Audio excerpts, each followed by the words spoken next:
Hello everybody, this is Nerf Gun Reviewer 331 here today. Today's video, I'm going to be reviewing this little piece here. This is a Nerf tactical double strike barrel piece that I've seen on Thingiverse. Downloaded it and tried to edit it out. Let's see like what I had to slice, what I had to do in Cura, and then after I got all that shit done in Cura, sorry for the language, I put it into my 3D printer, onto a little micro SD card, printed it, and I somehow made it translucent. I don't know why, but it is pretty cool. The one thing I didn't do to the gun was what I realized over time is I need to sand these three bumps here and here to make it fit more flush. Other than that, it still looks pretty cool. I could still add in like another Nerf attachment, I think, to this gun. This is also a modified Nerf DoubleStrike I mentioned in a couple of videos ago. The hammer is still the same, the springs are still the same. The only thing different is an air restrictor removal and a really shitty paint job. So, the DoubleStrike, as far as this attachment piece goes, the reason why I went with translucent is because of the paint job. I wanted to have a white, a blue, and a red to symbolize American flags for some strange reason, and I figured a white piece over this would be perfect, although it's not really white, it's more translucent, seeing that you can see through, which is pretty cool, and at the same time kind of ruins the paint job.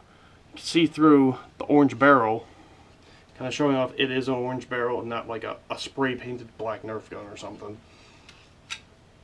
Now, as far as this whole printing process for this goes, last time I checked, I only made one of these, and this is the only one I've made with my 3D printer. This took about 6 to 7, maybe 8 hours to print, and I did 100% infill. Didn't realize that I only had to do 30 on the Thingiverse page, which I will post in the description below, where I got it from. And like, it looks pretty cool. The only thing that's not durable, I mean, I could chuck this at the wall and probably damage the wall, but the one thing that doesn't really seem to go well is these pieces are very flimsy. Even though it's at 100% infill, I could imagine at 30% infill, these flimsy pieces would possibly snap over tension. But as far as adding it onto the double strike, you get yourself another Patiniki rail, which means you can add like a laser sight, which what I did in one of my older videos, I've added a foregrip, which is pretty much pointless. You could add a laser. I think you could add maybe one of those pistol attachments where you could have it's like it attaches to the bottom Patiniki rail and give you like a laser sight at the bottom and like a Patiniki rail on top, so that way you can add like a scope or a sight or something like that to make it look cooler, but also doesn't improve much of anything. As far as the sights go, there is one iron sight on the front, and that is pretty much it. And I like how it turned out. Then again, I made this months ago before I even made this video. And I gotta honestly say, this is the guy who made this, who technically created this piece by modifying it in a program.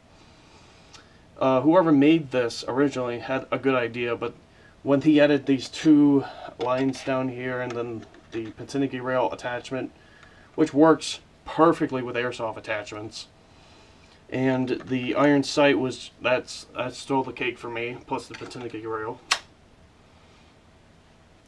So I honestly gotta say that this is a really, really cool attachment piece. Much better than the original. Like I said, this is a remix of the original model. This is actually the second model of it from a different guy. Just like I said, I'll post a link in the description below.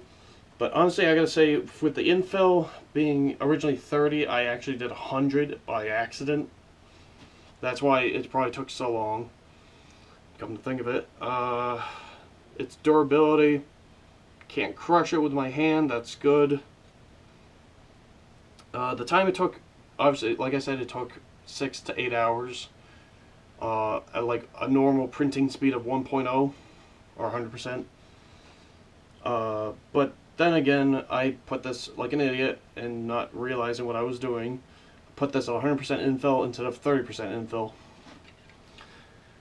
So, yep, it's a solid piece of work. I should have done 30% infill, like I said before, or multiple times during this video. So honestly, even though this, like I said, 100% infill, I still like it a lot. It goes well with the Nerf gun I have here.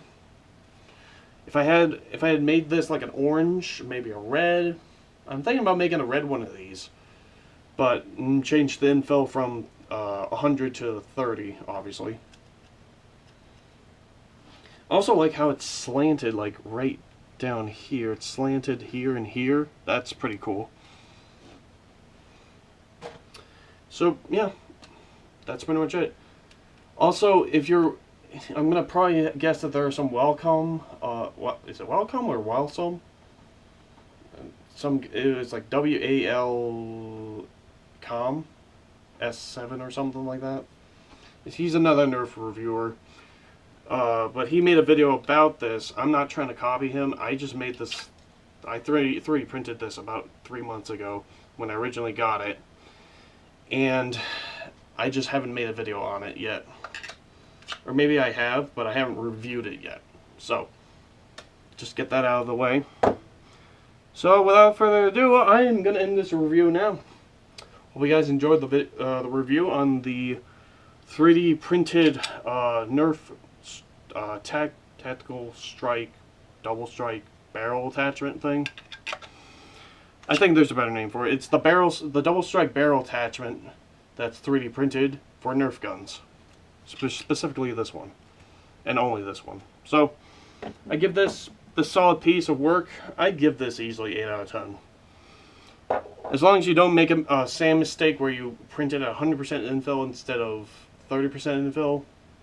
If you do the infill differently than what I did, then you're fine. So without further ado, I'm going to end the review now. Hope you guys enjoyed the video, understood the video. Hope you guys have a great day, night, life, and everything else.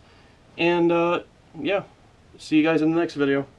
Don't know what that next video is, and maybe a Nerf gun review, maybe something else, who knows. See you guys later.